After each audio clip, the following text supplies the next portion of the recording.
সিদরাতুল মুনতাহার মালিক ও বিরাশাল আরশের মালিক রে মাওলা, আমার হাত দুইখানা বড্ড ছোট্ট, তোমার করুণার দয়া অনেক বড় রে মাওলা। হে আল্লাহ, এই ছোট্ট দুইটি হাতে আমি আল্লাহ বুক ভরা সানাইয়ে তোমার দরবারে হাত বাড়িয়েছি। জীবনে অনেক অন্যায় করেছি, দিনে অন্যায় করেছি, রাত্রে অন্যায় করেছি, অন্যায় করে করে নিজের জীবনটাকে শেষ করে ফেলেছি। আল্লাহ, তুমি আমার জীবনের গুনাহগুলো মাফ করে দাও। আল্লাহ বলতেছেন, গোলাম তুমি যতই বড় পাপ করো না কেন, যতই বড় অন্যায় করো না কেন, আমি আল্লাহর দয়া সব থেকে বড়। রব্বুল আলামিন বলে, দুনিয়ার মানুষেরা, তোমাদের পাপ আর অন্যায়গুলি যদি হয় খালের বিলের পানির সমান, আমি আল্লাহর দয়া হলো সাগরের পানির সমান। তোমাদের পাপ আর অন্যায়গুলি যদি হয় আকাশের সমান, আমি আল্লাহর দয়া হলো জমিনের সমান। তোমাদের পাপ আর অন্যায় জমিন পরিমাণ, আমি আল্লাহর দয়া হলো পৃথিবীর পরিসীমান।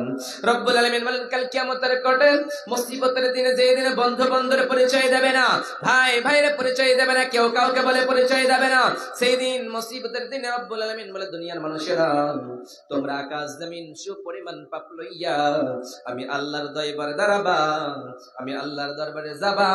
সেই সময় তোমার পাপের ভিতরে, তোমার অন্যায়ের ভিতরে যদি শিরকিয়াতের গুনাহ না থাকে, আমি আল্লাহ আকাশ জমিন সুপরিমাণ দয়া নিয়ে গিয়ে তোমার পাপগুলির ক্ষমা করে আমি মাফ করে দেব। ওই জন্য রব্বুল আলামিন বলেন, গোলাম তুমি রাত্রে বেলা অন্যায় করেছো কেউ দেখে না, তুমি দিনের বেলা অন্যায় করেছো কেউ দেখে না, তোমার বাবাও জানে না, তোমার মাও জানে না, তোমার আত্মীয় স্বজন কেউ জানে না, কিন্তু আমি আল্লাহ জানি কি জানি না। আল্লাহ বলছে, আমি জানি। তুমি একা একা পাপ করলা, রাত্রের অন্ধকারে চুরি করলা, ডাকাতি করলা, জেনা করলা, তুমি মনে করছো আমার কেউ জানে না, কিন্তু আল্লাহ বলছে, গোলাম তুমি যে অন্যায় করো না কেন, তুমি যদি প্রকৃত ভাবে অন্যায় করেছো, তুমি যদি মুমিন হতে চাও, তাহলে সঙ্গে সঙ্গে তওবায় লুটিয়ে পড়বা। পৃথিবী না জানো আমি তো জানি, আমি কি পাপ করেছি হায়। পৃথিবী না জানো আমি তো জানি, আমি কি পাপ করেছি হায়। আমার পাপের করলে বিচার, আমার পাপের করলে হিসাব, বাঁচার নাই আমার উপায়।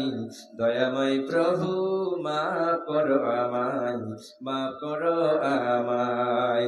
রব্বুল আলামিন বলে, পৃথিবীর কেউ জানে না, কিন্তু জানি আমি আল্লাহ। অর্থাৎ তুমি যদি একা একা পাপ করেছো কেউ জানে নাই। রব্বুল আলামিন ডাক দিয়ে বলে, গোলাম ইয়ানজিলু রাব্বানা তাবারাক ওয়া তাআলা কুল্লু লাইলাতিন ইলাস সামাইদ দুনিয়া হিনা ইয়াবকা সুলুসুল লাইলিল আখির মান ইয়াদউনি ফাআস্তাজিব লাহু মান ইয়াসআলুনি ফাউতিয়াহু মান ইয়াস্তাগফিরুনি ফাআগফির লাহু।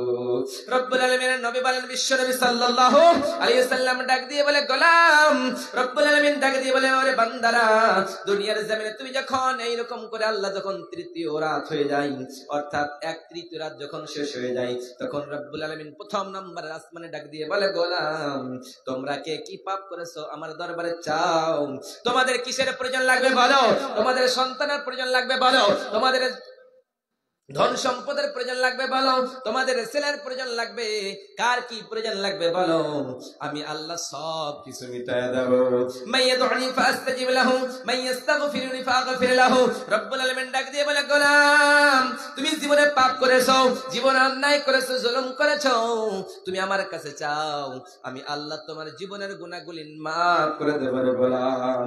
আবার বিশ্বনবী সাল্লাল্লাহু আলাইহি সাল্লাম বলেন, ইয়ানজিলু রাব্বানা তাবারাক ওয়া তাআলা, তারপরে রব্বুল আলামিন ডাকে দিয়ে বলেন, ও দুনিয়ার মানুষেরা রে, একবার তোমরা দেখো, আমি যখন এরকম রাত হয়ে যাই, আমি আল্লাহ আমার দাস্তে রহমতের হাতখানা বাড়িয়ে দিয়ে বলে, রব্বুল আলামিন এইরকম করে যখন তুমি ডাকে দাও রব্বানা বলে, ওই রব্বানা ডাকতে আল্লাহর দরবারে চলে যায়।